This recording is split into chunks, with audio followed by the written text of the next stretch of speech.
Os dogmas são as espinhas no rosto das igrejas. Todas as igrejas as desenvolvem em algum momento. Essas espinhas acabam por se desenvolverem tanto ao ponto de se tornarem verdadeiros tumores. Tumores que matam a fé e a visão clara das situações da vida e as transformam em legalismos. A maioria dos membros das igrejas acabam por justificar suas ações, atos e fé, baseando-se em rituais e procedimentos, como se fosse um ato burocrático ou um resfriado. Se um indivíduo da igreja pecou, se confesse, reze isso, faça aquilo que passa. Os dogmas surgem naturalmente e cegam as igrejas.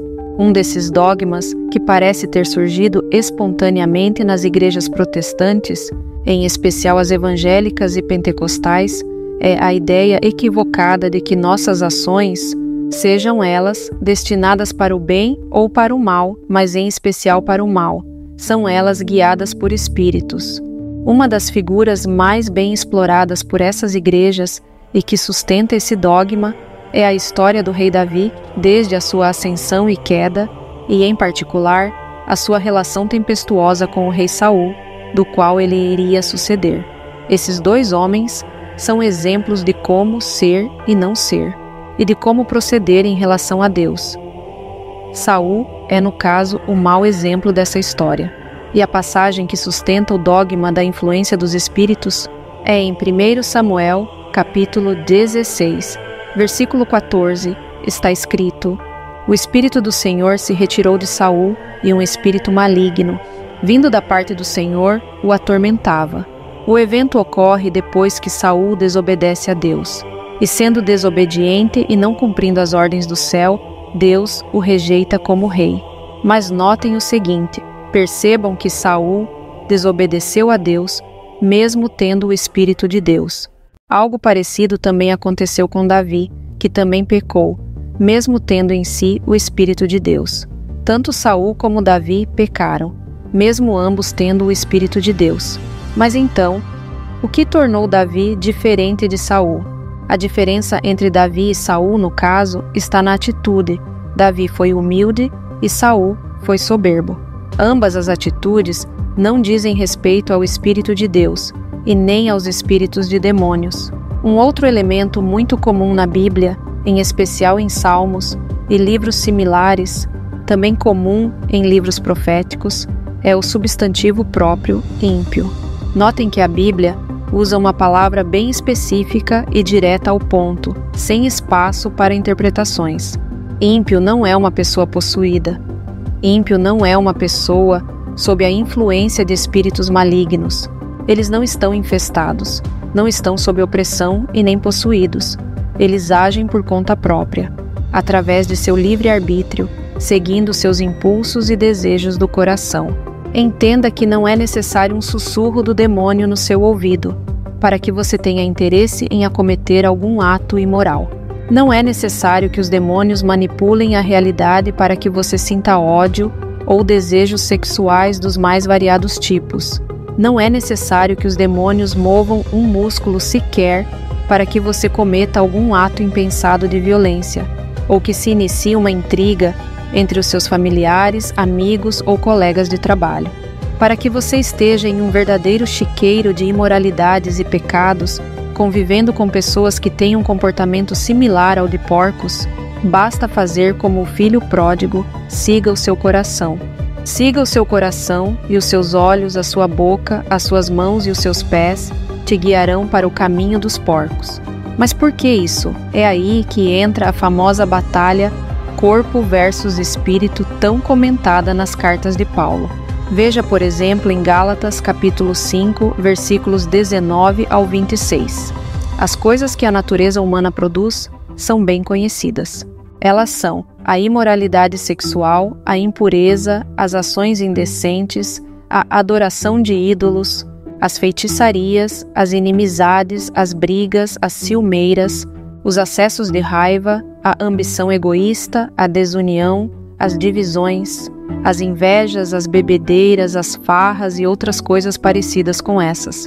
Mas o Espírito de Deus produz o amor, a alegria, a paz, a paciência, a delicadeza, a bondade, a fidelidade, a humildade e o domínio próprio.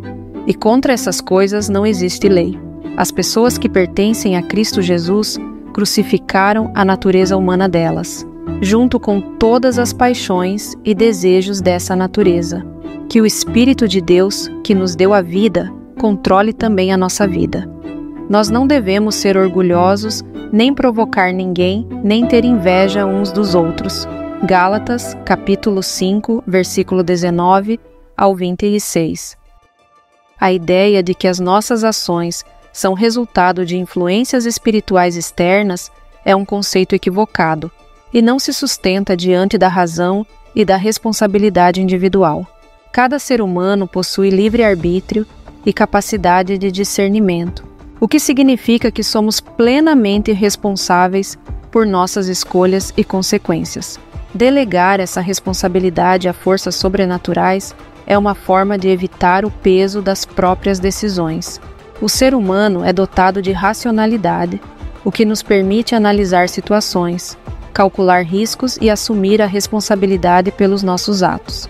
A psicologia, por exemplo, demonstra que fatores como educação, ambiente e experiências pessoais influenciam nossas escolhas, mas em última instância, ainda assim, somos nós que decidimos como agir, sendo também falso a ideia de que fatores socioeconômicos é que são os responsáveis por levar alguém a cometer um crime ou ter um comportamento deplorável.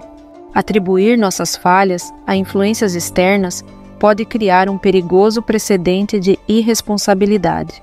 Se acreditarmos que nossas ações são guiadas por forças além do nosso controle, corremos o risco de justificar comportamentos prejudiciais sem assumir as consequências. A sociedade se baseia na ideia de responsabilidade moral e jurídica, onde indivíduos são julgados por seus atos com base em normas estabelecidas e não em crenças subjetivas. Por fim, é fundamental reconhecer que, embora fatores externos possam influenciar nossos sentimentos e emoções, a decisão final sempre cabe a nós. O desenvolvimento da autoconsciência e do senso de responsabilidade é essencial para uma convivência harmoniosa e para o progresso da humanidade. Assumir o controle sobre nossas escolhas nos torna seres mais conscientes, capazes de aprender com nossos erros e evoluir. Portanto, não há justificativa racional para atribuir nossas ações a influências espirituais externas ou mesmo as sociais. O livre-arbítrio nos confere o poder e o dever de decidir nossos caminhos, e é por meio da responsabilidade individual que construímos uma sociedade mais justa e consciente. Assumir nossos atos é um passo essencial para o crescimento pessoal e coletivo. Muito obrigado por assistir até aqui. Espero que essa mensagem tenha tocado seu coração e te dado forças para seguir em frente.